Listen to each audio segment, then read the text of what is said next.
Here we have laws and economics of Confucianism. And I'm here self-isolating on one of my favourite low-carbon chairs, enjoying a new work about the difference in the Confucian approach to land transactions and the English one in early modern times. Early modern times is 1500 to 1700 in England, and sort of mid-19th century to the time of the Communist Revolution in 1949 in China, which he says were comparable periods in the stage of the development of law and life. So you don't have to be a specialist in Chinese history to be aware of a thing known as the Great Divergence. And the Great Divergence is the idea that at the beginning of the period, China was a massively more powerful and wealthy country than any country in Europe, and in about 1700, he's comparing the lower Yangtze Basin and around there with England. He says they had roughly equivalent standard of living. By, of course, the beginning of the 20th century, the situation was totally different. China was an impoverished country with a fractured legal system, warlords beginning to loom out of the thing, a revolution, emperor about to be deposed, and so on and so on and so on. This guy is trying to explain the reason for this divergence, and he roots it in law. Not so much the rule of law, just law.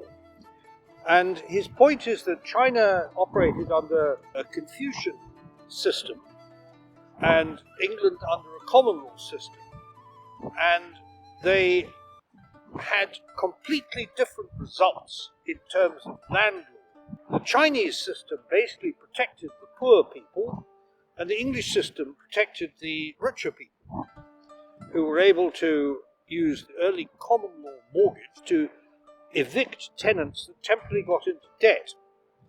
In China, somebody got temporarily into debt. They had a system called Dian, D-I-A-N, I've never heard of the term before, but there it is, which was a system whereby a landowner who needed money could make a contract with a wealthy person, as a result of which he would hand over his land and the ability to make profit out of it for a given period of years, usually, though it could be very long, and at the end of which they could reclaim it without having to pay any interest in the meantime. So they'd been financially disembarrassed. The lender had lent some money and had the usufruct, I think was probably the correct term, of land, and at the end of the period, the original owner, who was still the owner technically all the way through, would reclaim the land. The result was that it's a great disincentive to the concentration of landholdings. Unlike England, whereby estates got bigger and bigger and bigger, in China they tended to favour the small holders. The result of that was that in England they started to develop what he calls capitalist or managerial agriculture. The result of that, in turn, was that there was a great food service. There were fewer independent small subsistence farmers, and there were wage-earning large farmers supplying the market and employing people as producers of food.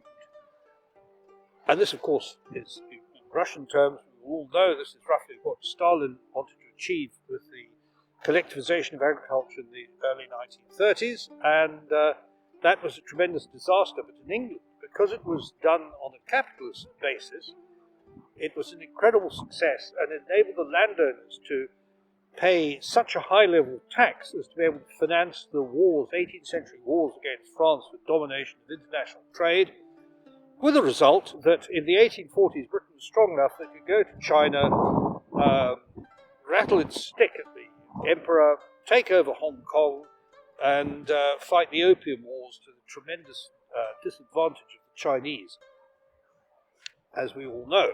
So the author of this book is a guy called Taisu Zhang. The full title of the book is The Laws and Economics of Confucianism, Kinship and Property in Pre-Industrial China and England. Sounds dry as dust, and it is dryish sort of style of text, but it's an absolutely fascinating point he's making. Professor Zhang, who's a professor of law at Yale University, is also a sort of external professor of some sort in a university in Peking. He's also, incidentally, a member of the New York Bar, which is pretty interesting for an academic. The institutional protection of Dian sellers was therefore also the protection of the poor against the rich. Likewise, the harsh treatment of mortgagers in English custom usually meant harsh treatment of smallholders and tenants in favour of the aggressively expanding gentry and capitalist farmers. Poorer households in both societies would therefore have preferred Dian rules over mortgage rules, but only the Chinese got them. Now, he also makes the point that the change in England was a change from subsistence farming to managerial farming that had nothing to do really with the takeover of land by the enclosures, and it certainly had nothing to do with the industrialisation of Britain, although it tended to make it possible, because with a food surplus, with large efficient farms, it was possible to generate lots of capital, which was not possible in China, and to begin the process of industrialisation. And as he points out, Britain was the only country that industrialised, as he calls it, organically. In other words, not as an attempt to catch up with other countries, which is what happened in Germany, Japan, China, indeed the United States, you could almost say. The clearances in Scotland, in essence, were the same as the enclosure rules in England. And both of them were really a question, in the end, of the replacement of subsistence farming with managerial or capitalist or farming for the market. China didn't have this to anything like the same extent, although being a rich and varied country, of course it had plenty of markets, but it did not amount to a sufficient capital formation to kickstart the Industrial Revolution in China, which really had to wait for the communists. There is another factor here, and that is that the state in China was very weak. He makes the point that under the Qing dynasty, whereas in the previous dynasties the average tax taken by the state, with the state's share of national income, was around about 10%, which was pretty well common to roughly the same in most other countries in the world, compared with the fact that in the United States it's around about 40%, in Britain it's around about 50%. But under the Qing dynasty, it went right down to 1%. The state took almost no money from the people. People just lived by themselves. The whole country sort of fragmented, really. And the idea of state-driven capitalism, which is what kick-started most of the Industrial Revolution outside Britain, it never happened in China. His point is the fundamental issue that kick-started everything was the difference in the way that land was dealt with, and that boiled down to the fact that in China, the people who were not of the wealthy class had some kind of legal protection, and in Britain they didn't. Now, in Scotland, which wants a fairer and more equal society, as we are told, you really are looking at a situation with crofting and all that kind of thing that is not similar to what the Chinese did, the sort of Confucian idea. Now, the problem was that was a disaster for China. I mean, the reason China became so vulnerable to foreign intervention in the 19th century was simply because the state took so little money and so little capital formation, because everybody was happy. Doing fine, thank you very much. And I'll only observe that Professor Zhang's argument is very interesting in relation to Russia, because we're traditionally told by, as it were, the Slavophiles that Russia has more of an Asiatic or Eurasian orientation to its culture and law and so on. And we're told by the Westernizers that really Russia is a European country just out of the far eastern edges of Europe and so on.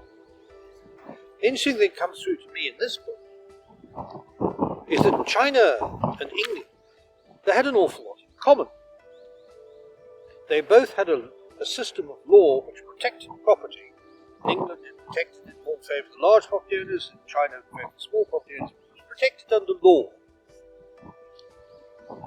In Russia, as any student of Russian history knows, the protection of law afforded to anybody in the face of the state, and to a large extent in the face of the aristocracy, was pretty minimal.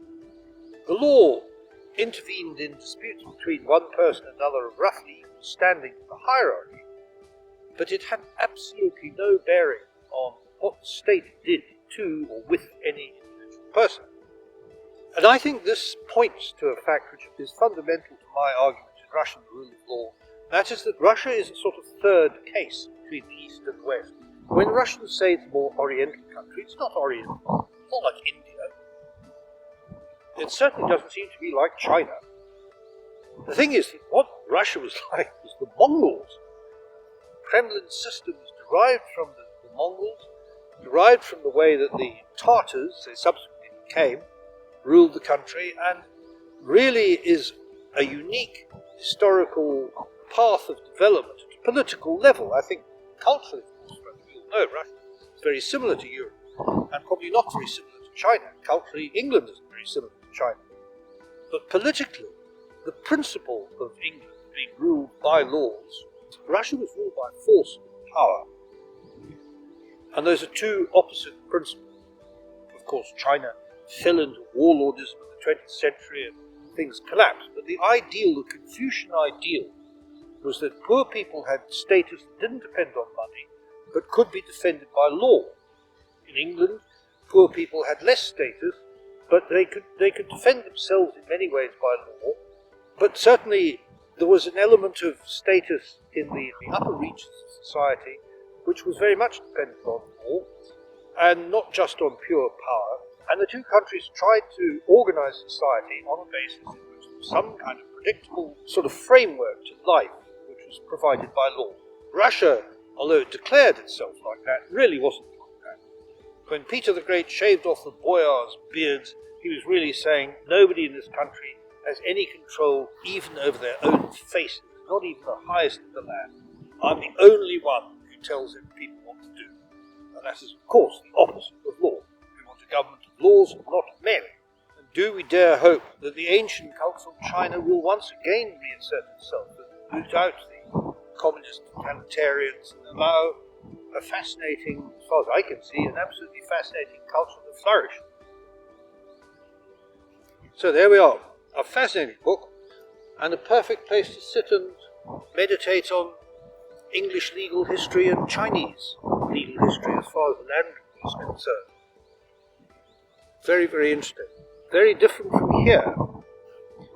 End of my little speech for today. Honour and glory to Taisu Zhang.